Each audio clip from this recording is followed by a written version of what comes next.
성공을 향해 가는 설계사분들은 누구나 어려운 시기를 겪습니다. 사실 누구나 한 번쯤, 아니 수차례 멈추고 싶어요. 그만두려고 짐 싸다가도 고객 전화 와서 다시 푸는 경우도 수없이 많습니다. 그런데 멈춰야 할지 방향을 바꿔야 할지 지금 여러분의 감정은 시스템이 멈춰 있기 때문일 수 있어요. 오늘 영상의 주제는 이겁니다. 보험 설계사가 그만두기 전에 꼭 알아야 할 5가지 착각, 그리고 그 착각에서 벗어나는 방법에 대해 함께 이야기 나눠볼게요. 착각 1. 나는 보험회사에 영업사원으로 입사했다. 그렇게 시작하신 분들 많을 거예요. 명함엔 회사 이름이 찍혀있고 팀장도 있고 교육도 받으니까요. 당연히 회사 같은 기분이 들죠. 실제로 보험회사도 그렇게 느끼게 만들고 싶어해요. 소속감을 주고 조직으로 끌고 가려 하니까요. 그런데요, 보험 설계사는 회사 직원이 아니라 보험 유통업의 대표입니다. 이 한 줄의 시선이 바뀌면 책임감도 전략도 영업 방향도 모두 달라집니다. 직원은 회사 이익에 따라 수익이 정해지지만 설계사는 판매량에 따라 수익이 결정됩니다.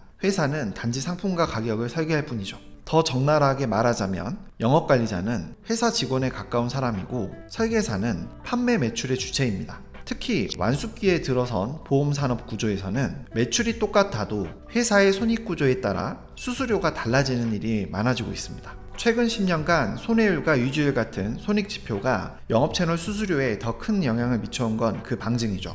그래서 나는 보험회사에 입사한 보험영업사원이라는 말은 이제부터는 이렇게 바꿔야 합니다. 나는 보험회사와 고객을 연결하는 보험유통업의 대표다. 이렇게 정체성을 설정하시는 걸로도 많은 부분이 바뀌게 될 거예요. 착각이 열심히만 하면 된다. 열심이라는 말은 뜨거운 열과 마음심이 합쳐진 말입니다. 어떤 일에 뜨겁게 마음을 다해 하는 것을 의미하는 말이겠죠. 개인적으로 별로 좋아하지 않는 말입니다. 기본적으로 돈을 버는 일은 가치를 창출하는 일이기 때문에 에너지 소모가 심합니다. 남들보다 더 열심히 돈을 벌려면 남들보다 더 많은 시간과 에너지를 소모시켜야 한다는 말인데 지속적으로 그렇게 할 수는 없거든요. 건강이 탈이 나던 돈보다 중요한 가치를 잃던 둘 중 하나는 발생합니다. 돈을 버는 방법을 저는 크게 2가지로 나눕니다. 시간을 팔아서 돈을 버는 방법이 있고 상품이나 서비스를 팔아서 돈을 버는 방법이 있습니다. 전자는 근로자이고 후자는 사업자이죠. 근로자는 시급이나 월급, 연봉으로 책정되기 때문에 일정 기간 동안 같은 돈이 들어간다면 오너 입장에서는 열심히 하는 사람을 좋아하게 됩니다.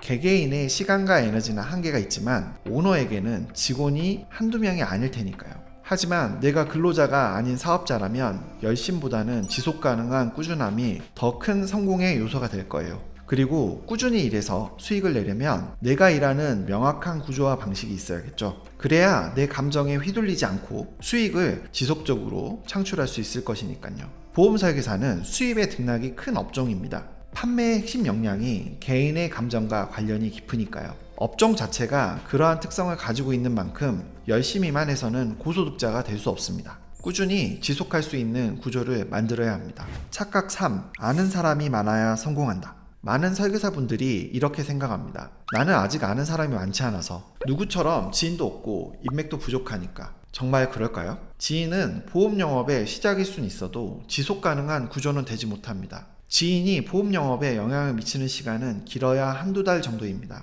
그 이후부터는 새로운 시장이 열려야만 일이 지속됩니다. 예를 하나 들어볼게요. 이주일 씨, 엔지니어링 회사에 20년을 다니다가 보험 설계사를 시작했습니다. 지인도 많고 거래처도 많았겠죠. 하지만 그들은 누구를 알고 있었던 걸까요? 엔지니어링을 다니는 회사 직원 이주일이지 보험 설계사 이주일이 아니에요. 심순애 씨, 전업주부였다가 설계사를 시작한 분이에요. 그 주변 사람들은 학부모 심순애, 이웃 심순애를 알고 있죠. 하지만 보험 설계사 심순애는 낯선 사람입니다. 그래서 보험 영업의 본질은 지인이 아니라 신규 고객을 어떻게 만드느냐입니다. 내 시장을 어떻게 열 것인가, 고객 정보를 어떻게 획득할 것인가, 보장 분석은 어떤 기준으로 할 것인가, 제안은 어떤 구조로 할 것인가, 이 흐름이 설계되지 않으면 아무리 많은 지인이 있어도 마감은 매달 괴로울 수밖에 없습니다. 착각 4. 말을 잘해야 성공한다. 많은 분들이 이렇게 생각합니다. 나는 말 주변이 없어서 어려워요. 말빨이 좋으면 고객이 쉽게 설득되지 않을까? 말 잘하는 설계사들이 다 잘 되더라고요.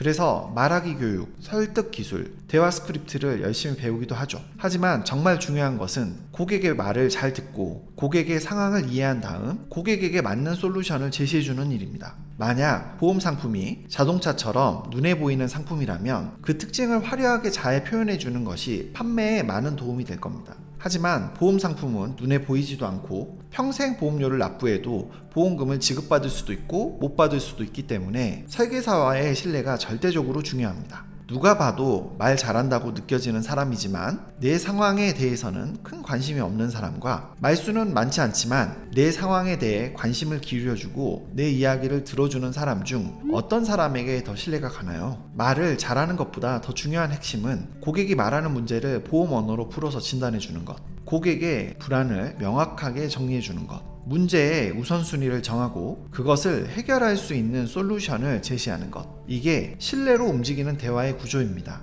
고객은 말을 잘해서 움직이는 게 아니라 신뢰로 구조를 제시했을 때 움직입니다. 그래서 말은 기억에 남지 않아도 구조는 인생을 바꿉니다. 이것이 고객을 움직이는 진짜 대화입니다. 고객은 설계사의 말을 기억하지 않습니다. 내가 들었던 감정과 내가 내린 결정만 기억합니다. 보험 설계사는 말하는 사람이 아니라 고객의 인생 문제를 정리해주는 사람입니다. 말을 잘하려고 하지 마세요. 문제를 잘 정리하는 사람이 되세요. 착각 5. 보험 설계사에게는 실적이 가장 중요하다. 새로운 고객을 처음 소개받는 자리와 오늘 기존 고객에게 추가 계약 클로징을 해야 되는 자리, 지금 둘 중 하나만 갈 수 있다면 여러분은 어디로 가시겠습니까? 대부분의 설계사분들은 이렇게 말하죠. 계약이 당장 중요하니까 클로징 자리를 가야지요. 맞습니다. 실적은 단순한 숫자가 아닙니다. 다음 달 수수료이고 함께 일하는 사람들이 나를 보는 시선이고 내 자존감이기도 하니까요. 하지만 이 선택은 한 가지 중요한 사실을 드러냅니다. 지금 나의 구조는 계속 고객이 생기는 구조가 아니라 지금 있는 계약에 의존하는 구조라는 것.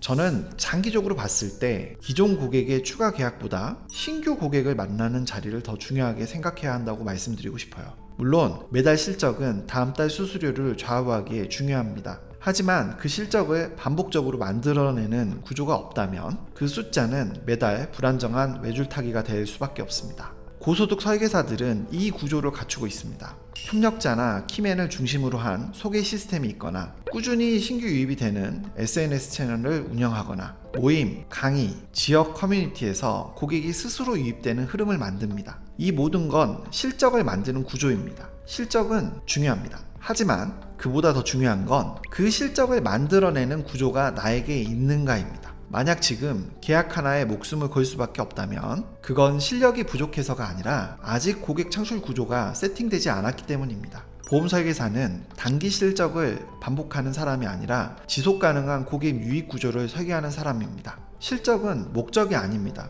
실적은 구조가 작동하고 있다는 증거일 뿐입니다. 그래서 이제 다시 물어야 합니다. 나는 계약을 따내고 있는가? 아니면 고객이 계속 유입되는 구조를 만들고 있는가? 오늘 이야기 어떠셨나요? 혹시 여러분 마음속에도 비슷한 생각이 스쳐갔던 순간이 있었나요? 나도 이런 착각 속에서 계속 버텨왔구나. 그래서 매달이 이렇게 힘들었던 거구나. 공감이 조금이라도 되셨다면 지금 이 시청이 단순한 영상 시청이 아니라 변화의 시작점일 수 있다고 믿어요. 오늘은 지금 내가 어디쯤 와 있는지를 함께 바라보는 시간이었습니다.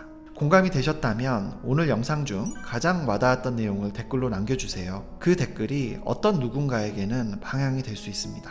다음 시간엔 이 구조를 어떻게 바꿀 수 있는지 현실적인 실행 흐름과 사례로 이어갈게요. 함께 해주셔서 감사합니다. 지금보다 더 선명한 방향으로 다시 찾아뵙겠습니다. 고맙습니다.